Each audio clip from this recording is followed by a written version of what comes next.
দেশি রাজনীতি নিয়ে কথা বলা এখন একটা ঝুঁকিপূর্ণ হয়ে যাচ্ছে। দিনকে দিন মনে যেন একটা ভীতিকর পরিবেশ তৈরি হচ্ছে। আমি গত অনেকদিন যাবতই বাংলাদেশের রাজনীতি নিয়ে কথা বলাটা কমিয়ে দিয়েছি। এর মানে এই না যে বন্ধ করে দিয়েছি, কমিয়ে দিয়েছি। তবে দুঃখ লাগে কিছু, কিছু বিষয় দেখে আমরা আসলেই মাঝে মধ্যে রিয়ালাইজেশন হচ্ছে এবং রিয়ালাইজেশনের একটা জায়গা তৈরি হচ্ছে। কোথাও কি কোনো ভুল করলাম আমরা? কোথাও কি আমরা কোনো কিছুকে আ সঠিকভাবে মূল্যায়ন করতে পারিনি? কোথাও কি আমরা আ সার্বিক বিষয়কে সঠিকভাবে তুলে ধরতে পারিনি? এ ধরনের কিছু আ সেলফ রিয়ালাইজেশন বলুন, সার্বিক রিয়ালাইজেশন বলুন করতে মনের মধ্যে চলে আসে। আমি কেন কথাগুলি বলছি?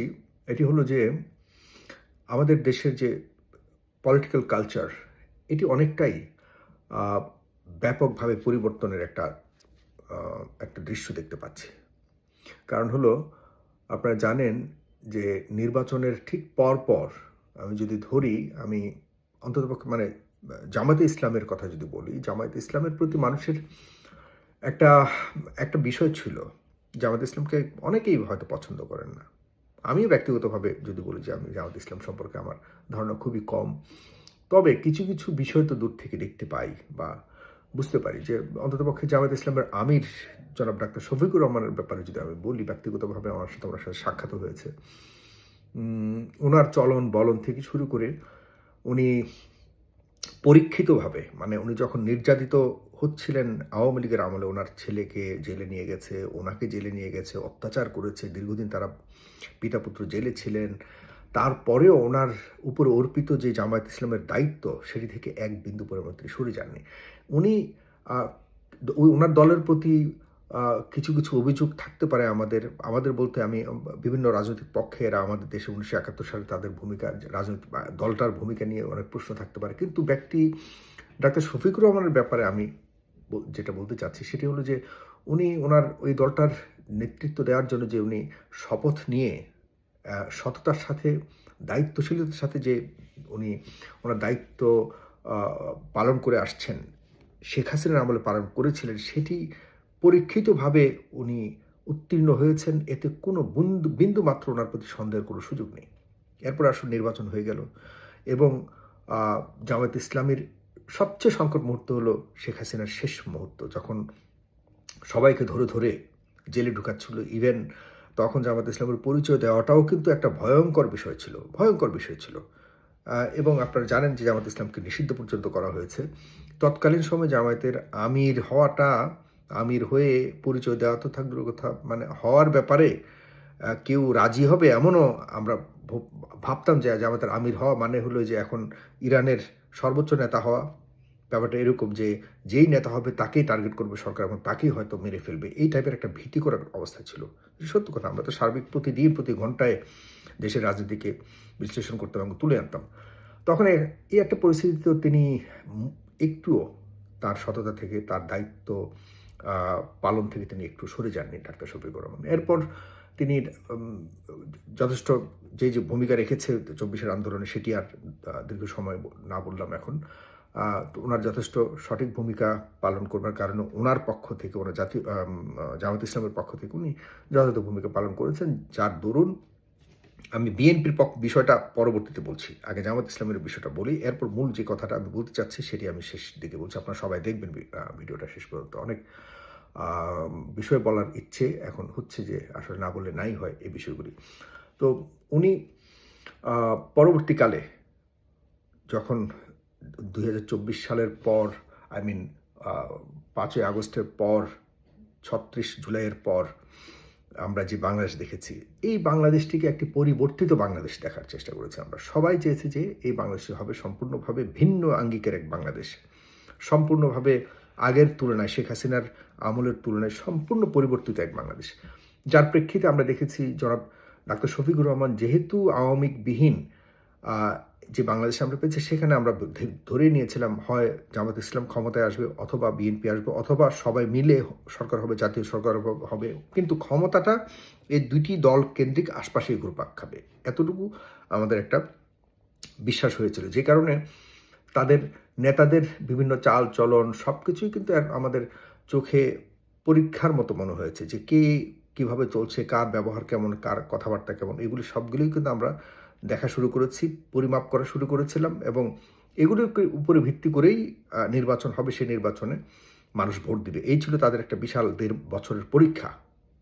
সেই পরীক্ষাতে ডাক্তার শফিকুর রহমান খুব চমৎকারভাবে উত্তীর্ণ হয়েছেন। উনার ওই ১.৫ বছরের মধ্যে উনি উনার যে জীবনের স্বাভাবিক চলাচল, কিভাবে মানুষের সাথে হাসিমুখে কথা বলতে হয়, কিভাবে সাধারণ মানুষের ন্যায় একজন বড় নেতা হওয়া সত্ত্বেও, এত বড় একটা দলের লিডার হওয়া সত্ত্বেও তিনি জনগণের সাথে মিশে যেতেন।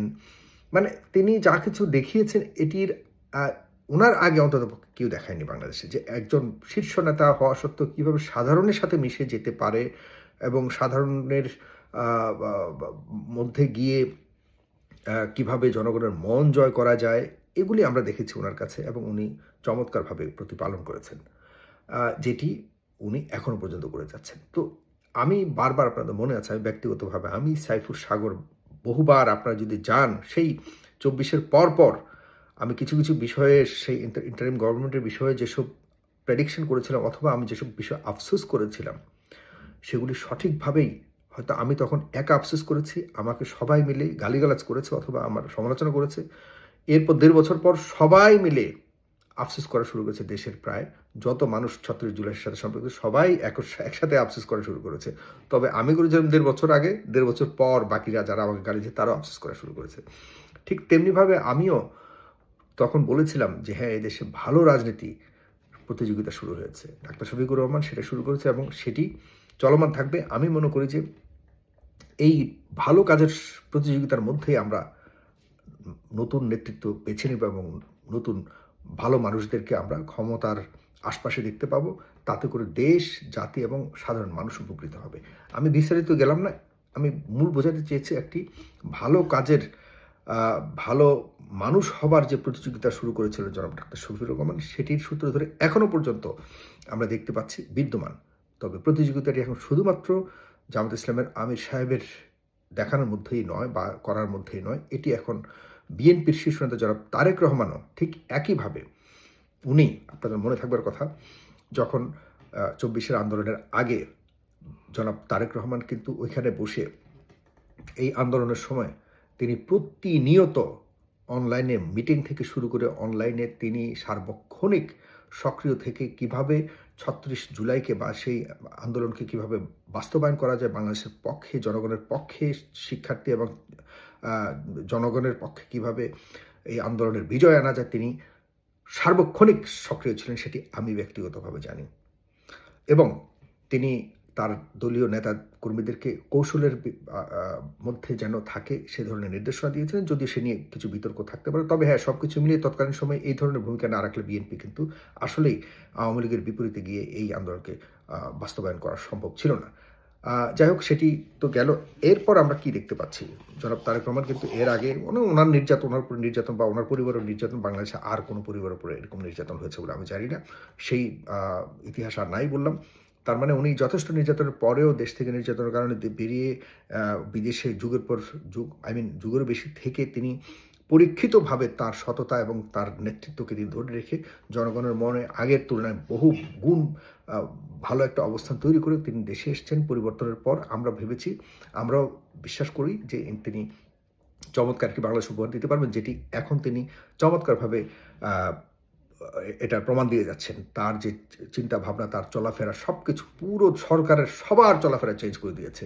সেই মানে আগের যে সরকারগুলি যেভাবে চলতো তার থেকে সম্পূর্ণ ব্যতিক্রম এক সরকার ব্যবস্থা আমরা দেখতে পাচ্ছি এবং সরকারের নেতাদের যে চালচলন সব কিছু পরিবর্তিত হয়েছে। এটাই আমরা চেয়েছিলাম। কী হলো তার মানে? তার মানে হলো সেই আমি যে বলেছিলাম যে ভালো কাজের প্রতিযোগিতা, সেই প্রতিযোগিতাটা শুরু হয়ে গেছে। আমরা যথেষ্ট খুশি অন্ততপক্ষে জামাত ইসলাম এবং বিএনপি যেহেতু এখন মেইন স্ট্রিমে রয়েছে, তারা তাদের এই প্রতিযোগিতার মাধ্যমে জনগণের মনে স্থান করে নেবে। ভোট জনগণ সিদ্ধান্ত যে কারা ভালো চলেছে, কারা দেশকে ভালোভাবে সততার সাথে পরিচালিত করেছে, তাদেরকে মানুষ ভোট দেবে নির্বাচন। কিন্তু আমার মূল যে বিষয়টির কারণে আমি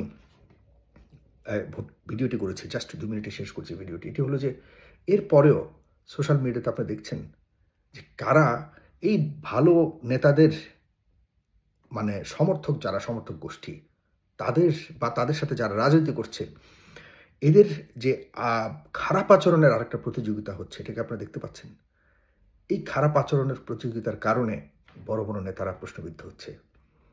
আমরা একদিকে যেমন বড় নেতারা চেষ্টা করছে যে আমরা ভালো কিছু কথা বলে, ভালো কিছু চালচলন দিয়ে নতুন করে মানুষের মন জয় করতে চাই, যেটি বা শেখ হাসিনা নষ্ট করে দিয়ে গেছিল। সেখানে এই কিছু, কিছু মানুষ খারাপ গালাগালির কালচার শুরু করেছে এবং কিভাবে কে কাকে অপমান করতে পারে, কতটা ছোট করতে পারে, কে কত ভয়ঙ্কর গালি দিতে পারে, কে কিভাবে মানে মানুষকে আ কি বলা যায় এটাকে? মানুষকে হেয় করে সামাজিকভাবে অপদস্থ করতে পারে, এই প্রতিযোগিতা শুরু হয়ে গেছে। এবং এই প্রতিযোগিতা সবচেয়ে বেশি যুব সমাজ এনজয় করছে। এটি ঠিক নয়। আপনারা মনে রাখতে হবে যে আমরা বাংলাদেশের মানুষ পরিবর্তন চায়। আর আপনারা সাময়িক কিছু আনন্দের জন্য যে ভালো কাজগুলিকে বা ভালো প্রতিযোগিতাটাকে প্রশ্নবিদ্ধ করছেন, খারাপ প্রতিযোগিতার মাধ্যমে, এর জন্য যেসব খারাপ প্রতিযোগীরা যেসব দলের সমর্থক হিসেবে আছেন, সেসব দলের বড় ধরনের লং টার্মে বড় ধরনের ক্ষতি হবে। আপনাদেরকে এই কথাটা বলবার জন্যই আমি ভিডিওটি করেছি। সুতরাং যারা সিনিয়র নেতারা রয়েছেন, ভালো কাজের প্রতিযোগিতায় যারা লিপ্ত রয়েছেন, জনাব ডাক্তার শফিকুর রহমান এবং জনাব তারেক রহমান, আপনাদের কাছে বলবো স্ট্রেইট হন, স্ট্রং হন, আপনাদের নেতাকর্মীদেরকে স্ট্রেইট মেসেজ দিয়ে দিন যে যারা এই সমাজে খারাপ কাজের প্রতিযোগিতা বা খারাপ কাজের কোনো না কোনো কর্মকাণ্ড সাধন করবে, তাদের উপরে আপনাদের শক্ত ব্যবস্থা আপনারা নিতে হবে এবং এই নির্দেশনা মোতাবেক যদি আপনারা কাজ না করেন, আপনাদেরকে সামনে মানুষ কিন্তু প্রশ্নবিদ্ধ করবে এবং সেই মোতাবেক আপনাদেরকে মূল্যায়ন করবে। প্লিজ আর কোনোভাবেই আমরা আর কাউকে কেউ ছোট করার যে কালচার শুরু হয়ে গেছে, এটিকে ইমিডিয়েট বন্ধ করতে হবে, সে যেই হোক। আমরা যদি মুখ খোলা শুরু করি তাহলে কিন্তু ভালো হবে না কারোর জন্য। এতটুকু বলে রাখলাম। কারোর জন্য ভালো হবে না যদি আমরা মুখ খোলা শুরু করি। আমরা অনেক কষ্ট করে কিচ্ছু একটা সুতার উপকারও পাইনি এই পরিবর্তিত বাংলাদেশ থেকে। চাইও না, দরকার নেই। আপনারা রাজনীতি করুন, আপনারা দেশ পরিচালনা করুন। কিন্তু আমরা কিন্তু কথা বলেছি, এখনো বলি। আমাদের বলা বন্ধ হবে না। সুতরাং আমাদের টার্গেটও আপনারা আছেন। মাথায় রাখবেন। কেউ কারো কোনো ধরনের খারাপ বিহেভিয়ারের কারণে কোনো অশান্তিতে থাকুক কোনো পক্ষ, এটি আমরা কোনোভাবে চাই না। ধন্যবাদ। সালাম।